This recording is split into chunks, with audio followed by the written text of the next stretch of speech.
Alhamdulillah, Alhamdulillahi Rabbil Alamin. Nahmaduhu wa nasta'inuhu wa nastaghfiruh wa na'udzu billahi min shururi anfusina wa min sayyiati a'malina. Man yahdihillahu fala mudilla lahu wa man yudlil fala hadiya lahu. Ashhadu an la ilaha illallah wa ashhadu anna Muhammadan abduhu wa rasuluh la nabiyya ba'dahu. Allahumma salli wa sallim ala nabiyyina wa habibina wa syafi'ina Muhammadin sallallahu alaihi wasallam. Faya ayyuhal mu'minin, inni usikum wa iyaya nafsi bitaqwallah. Ittaqullaha haqqa tuqatih wa la tamutunna illa wa antum muslimun. Fastami'u qawlallahi ta'ala fil Qur'anil Karim. A'udzu billahi minasy syaithanir rajim. Bismillahirrahmanirrahim. Inna anzalnahu fi lailatul qadar. Wa ma adraka ma lailatul qadar. Lailatul qadri khairum min alfi syahr. Tanazzalul malaikatu war-ruhu fiha bi'izni rabbihim min kulli amr. Salamun hiya hatta matla'il fajr. Shadaqallahul azim. Ma'asyiral muslimin rahimakumullah. Bersyukur kepada Allah Subhanahu wa taala. Allah masih memberikan kita kesempatan untuk memperbanyak amal soleh di bulan suci Ramadan ini. Sehingga pesan takwa yang ada di dalam surah Al-Baqarah ayat 183 harus benar-benar kita perhatikan, yakni agar kita menjadi orang bertakwa. Ittaqullah, ittaqullah, inni usikum wa iyaya nafsi bitaqwallah. Jamaah salat Jumat yang dirahmati Allah Subhanahu wa taala. Sebagaimana ayat dan surah yang telah khatib bacakan tadi, tema yang ingin khatib sampaikan pada khutbah kali ini adalah tentang Lailatul Qadar. Allah Subhanahu wa taala berfirman dalam Al-Qur'an yang barusan khatib bacakan, Inna anzalnahu fi lailatul qadar. Sesungguhnya kami telah menurunkan Al-Quran di malam Lailatul Qadar. Timbul pertanyaan, apakah itu malam Lailatul Qadar? Allah lanjutkan ayat ini, wa ma adraka ma Lailatul Qadar. Imam Hafiz membaca adraka, Imam Syu'bah membaca adraka. Wa ma adraka ma Lailatul Qadar. Kalau kita buka tafsir, baik dalam tafsir Jalalain, tafsir Ibnu Katsir, begitu lengkap bagaimana malam Lailatul Qadar itu dijelaskan. Sehingga ulama ada dua pendapat. Yang pertama, ada yang berpendapat Lailatul Qadar artinya malam takdir. Lailah malam, qadar artinya takdir. Ada ulama yang menafsirkan qadar artinya kemuliaan. Sehingga dua tafsir ini benar karena memiliki dalil dan hujjah masing-masing. Kenapa malam Lailatul Qadar disebut malam qadar?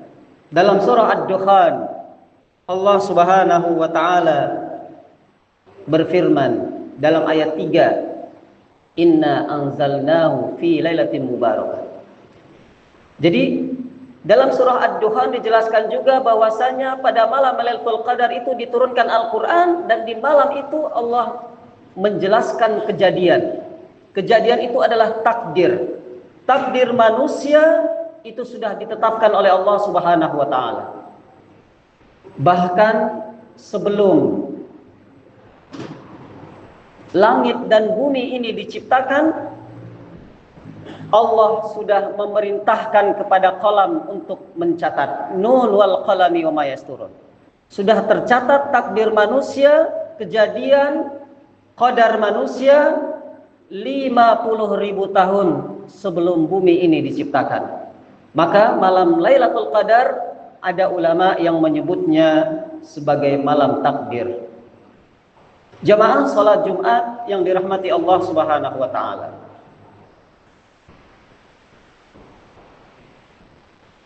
Pendapat yang kedua, wa ma adraka ma Lailatul Qadar, tentu kalau kita merujuk kepada surah Al-Qadar, Lailatul Qadri khairum min alfi syahr,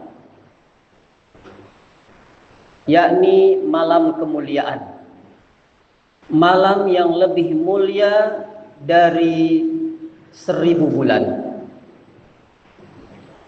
Kalau kita lihat kalender, kita pakai matematika, maka 1000 bulan itu seumpama 83 tahun 4 bulan.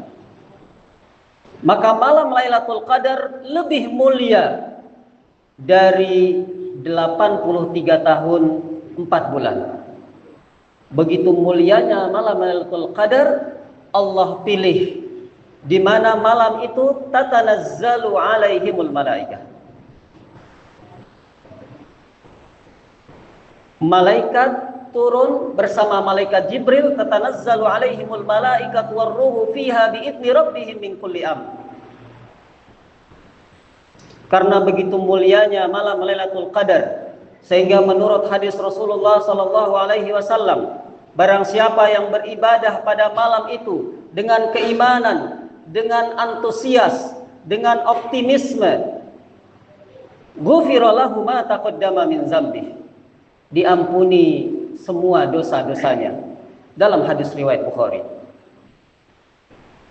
Begitu mulianya bulan suci Ramadan yang akan kita hadapi beberapa hari lagi. Tentu ini semua membutuhkan persiapan, membutuhkan ilmu. Ketika kita akan mengadakan hajatan besar saja, mantenan apapun hajatannya, persiapannya bisa 3 bulan, 4 bulan. Tetapi ketika malam Lailatul Qadar, sebuah malam yang begitu mulia, yang mana malam itu seluruh malaikat turun. Jadi langit yang di situ ada para malaikat, setiap 4 jari manusia jaraknya di langit itu ada malaikat turun semuanya di malam Lailatul Qadar, mendoakan orang-orang yang berdoa pada malam hari itu. Maka dalam hadis riwayat Tirmidzi dikatakan, Rasulullah SAW mengajarkan kita doa, Allahumma innaka afuwun tuhibbul afwa fa'fu anni. Doa ini diaminkan oleh para malaikat ketika malam Lailatul Qadar, sehingga harus kita ilmui malam ini. Jangan sampai malam Lailatul Qadar berjalan tidak ada bekas di dalam kita sebagai orang yang beriman. Sangat merugi orang-orang yang melewati malam bulan suci Ramadan, khususnya malam Lailatul Qadar, tidak ada perubahan di dalam dirinya, tidak ada kemuliaan, tidak ada bekas.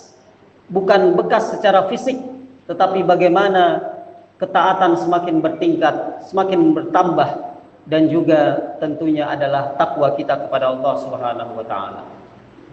Ma'asyiral muslimin rahimakumullah. Apa saja yang perlu kita siapkan? Tentu kita harus memperbanyak amal soleh, memperbanyak membaca Al-Quran. Kapan waktunya?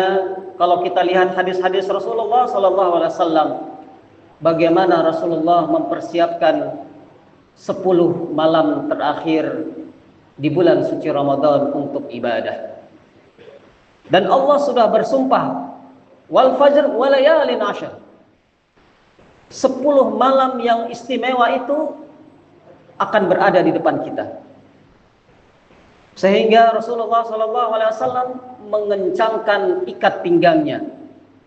Beliau di 10 malam terakhir beriktikaf. Beliau membangunkan keluarganya, di malam-malam 10 terakhir. Dan tentu memang ada yang mengatakan di malam-malam ganjil, tetapi tidak ada jaminan. Ketika Allah berkehendak, tentu Allah bisa meletakkan di malam berapapun. Kewajiban kita adalah mempersiapkan diri sebaik mungkin untuk beribadah di malam-malam 10 terakhir. Apa saja yang perlu kita lakukan di malam itu? Pertama adalah salat Isya. Rasulullah SAW pernah bersabda, "Man shallal isya'a fi jama'atin faka'annama yusallil laila nisfah." Barang siapa yang salat Isya secara berjamaah, maka dia seumpama salat setengah malam. Maka bayangkan Bapak Ibu, ketika itu malam Lailatul Qadar, berarti kita sudah mendapatkan 42 tahun, 2 bulan kita beribadah ketika kita sholat Isya, karena setengah malamnya sudah kita isi sesuai dengan hadis Rasulullah SAW tadi. Yang kedua adalah sholat subuh berjamaah. Jangan sampai di 10 malam terakhir Ramadan sholat subuh kita tidak berjamaah, karena kita akan merugi. Ada salah satu di antaranya, yaitu sholat subuh kita, Allah berikan pahala seperti pahala salat semalam suntuk. Man shallas subha fi jama'atin faka'annama shallal laila kullaha. Barang siapa yang salat subuh berjamaah, baik di bulan suci Ramadan ataupun selain bulan suci Ramadan, dia seumpama salat semalam suntuk. Ini adalah pahala istimewa yang harus kita niatkan dari sekarang. Jangan sampai ada perbuatan-perbuatan sia-sia di 10 malam terakhir. Jangan sampai kita menonton terlalu lama, melakukan kegiatan-kegiatan yang itu tidak membawa kita dicintai oleh Allah Subhanahu wa taala. Kemudian amalan yang selanjutnya yang ingin kita sampaikan, yang bisa menjadi bekal kita untuk masuk pada malam Lailatul Qadar, adalah hendaknya kita melaksanakan salat tarawih berjamaah. Karena sesuai dengan sabda Rasulullah SAW, ada keistimewaan orang yang mengikuti salat tarawih, mengikuti imam sampai akhir. Tentu ini akan Allah lipat gandakan ketika di malam Lailatul Qadar. Di antaranya yang lain, kita memperbanyak membaca Al-Quran. Berapa ayatnya? Kalau kita baca hadis-hadis Rasulullah SAW, hendaklah kita memperbanyak membaca Al-Quran. Memang ada hadisnya bahwasanya barang siapa yang membaca 100 ayat, barang siapa membaca 100 ayat di sebuah malam, ini ada keistimewaan sehingga ketika kita mengamalkan anjuran-anjuran Rasulullah SAW, membaca 2 akhir ayat Al-Baqarah misalkan, di situ ada kemuliaan. Membaca surah Yasin, membaca surah-surah pilihan, maka ini adalah amalan-amalan yang menandakan bahwasanya kita harus mengisi malam Lailatul Qadar dengan memperbanyak Al-Quran, membaca Al-Quran. Syukur satu malam kita bisa baca 3 juz, sehingga kita bisa khatam 10 hari, bisa khatam Al-Quran 30 juz, insyaallah. Jamaah salat Jumat yang dirahmati Allah Subhanahu wa taala. Terakhir, pada khutbah yang singkat ini, khatib kembali menyampaikan, hendaklah beberapa hari ini harus kita latih diri kita. Kita latih untuk memperbanyak amal soleh. Kita latih untuk memperbanyak sedekah. Rasulullah SAW begitu ringan tangannya di bulan suci Ramadan bersedekah. Dan bersedekah di malam Lailatul Qadar, barang siapa yang bersedekah 1000, maka dia bisa bersedekah jutaan bahkan miliaran rupiah. Allah lipat, Allah berkehendak sesuai dengan sabda Rasulullah SAW, yakni hendaklah kita memperbanyak ibadah, hendaklah kita mempersiap diri kita, dan tentu itu harus dilaksanakan dengan imanan wahtisaban, harus dengan keimanan, harus dengan keyakinan, harus dengan antusias. Kita pakai pakaian-pakaian yang terbaik, kita pakai minyak wangi dan sebagainya. dan itu adalah tanda Allah memberikan kepada kita. Fa'tabiru ya ulil absar la'allakum turhamun.